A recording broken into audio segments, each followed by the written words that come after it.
Welcome. In front of me is a OPPO Reno11 F, and today I will show you how you can enable power saving mode on this device.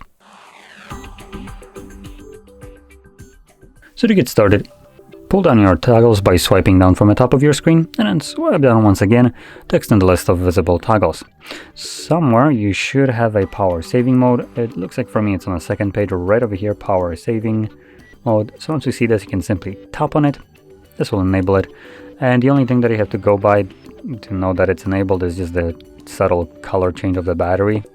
And well, obviously the highlighted toggle in here. But there's a couple things that might be happening in the background. Let's see if there's any info if we hold the toggle itself.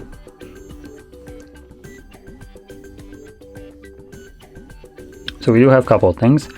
So we have things like automatically turn off power saving mode when battery is at 90%. Now this doesn't apply if you manually start the power saving mode when the battery is actually charged above 90%, which is for me at 100 right now. Oh, there we go. So under details, we have things like optimization details. So here it actually goes pretty in depth into what will be changed. Pretty good. So you can go over all of this and just get acquainted with this, but one of the most important parts of it, if I can quickly find it, is going to be right here.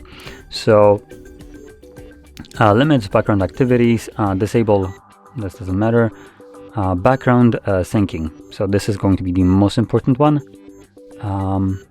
See anything else?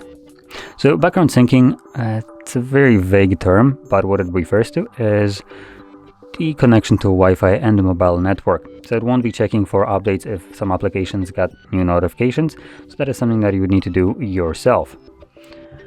So be very mindful of that. If you're not receiving any kind of notifications from Facebook, Messenger, WhatsApp, Instagram, and so on, just know that this is the power saving mode, saving power.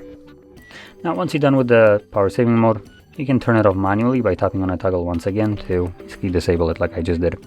But anyway, with that being said, if you found this very helpful, don't forget to hit like, subscribe, and thanks for watching.